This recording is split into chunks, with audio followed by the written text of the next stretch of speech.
Yo mga idol, kamusta na? Boxing update tayo ngayon, pero bago tayo magpatuloy, palike and subscribe naman bilang suporta sa ating YouTube channel. Casimero Cuadro Alas, angas ng Pinas, masayang masaya nga po sa kanyang natanggap na balita na siya nga daw po'y nasa priority list na lalabanan nitong si Naoya Inoue. Well guys, alam naman natin natalo ang kababayan natin na si Marlon Tapales, no? At talagang nakita nyo yung round 4 bagsak, no? Knockdown itong si Marlon Tapales. Kaya naman gigil na gigil ngayon itong si Casimero na siya nga lang daw talaga ang makakatapat or makakatalo dito sa halimaw ng Japan na si Naoya Inoue. Pero may kinonsider pa itong kampo ni Naoya Inoue, no? Nalalabanan muna bago itong si Casimero. Nandyan po kasi si Luis Nery, which is number 1 o top 1 list nila, na gustong isunod na labanan sa 2024. Pero dahil nga po sa demand ng mga fans, no, dahil din sa gustong makabawi ng ating Pilipino boxer at dangal ng Pilipinas na si angas ng Pinas, Casimero Cuadro Alas, no,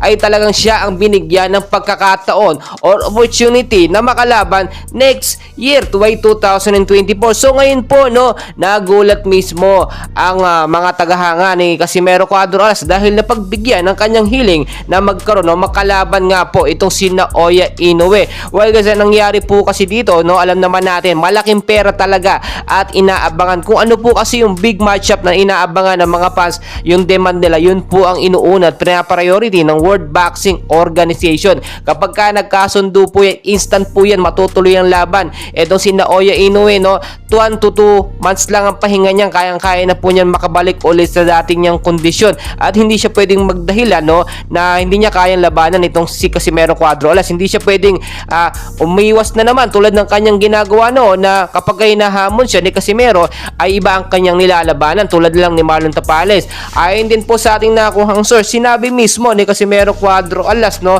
na parang tune-up game lang yung naging laban niya kontra dito kay Marlon Tapales, no, at mas malakas daw talaga itong si Casimero kung ikukumpara kay Marlon Tapales. May mga Pilipino fans naman na nagsasabi napakalaki daw ng diferensya ng galing or skills, boxing skills itong si Marlon Tapales at Casimero Cuadro Alas. Well guys, siguro naman napanood nyo yung naging laban ni Casimero versus dito Yukinori Ogoni. Round 4, no, halos mapabagsak niya na itong si Yukinori Ogoni dahil lang na headbutt ay nauwi sa tabla ang laban, pero abot kamay ng pusa na ni Casimero Cuadro Alas sa angas ng Pinas ang pagkapanalo. Sa pagkakataong iyon, masama pa ang pakiramdam ni Casimero, pero bugbog sarado ang inabot po ni Yukinori Ogoni. So hindi rin naman nagkakalayo ang skills or galing nitong si Naoya Inoue kung ikukumpara nyo do sa kababayan niyang Hapon na si Yukinori Ogoni. So posibleng ganun po ang mangyayari sa laban. Saka yung mga galawan po ni Alas talaga, no, iba, maliksi po talaga at kumikilos, hindi depensa lang depensa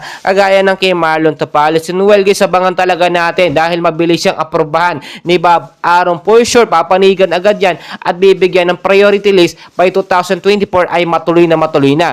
And please, huwag nyo kalimutan mag-like and subscribe para ma-update ko po kayo sa mga susunod na boxing update natin. Maraming salamat po.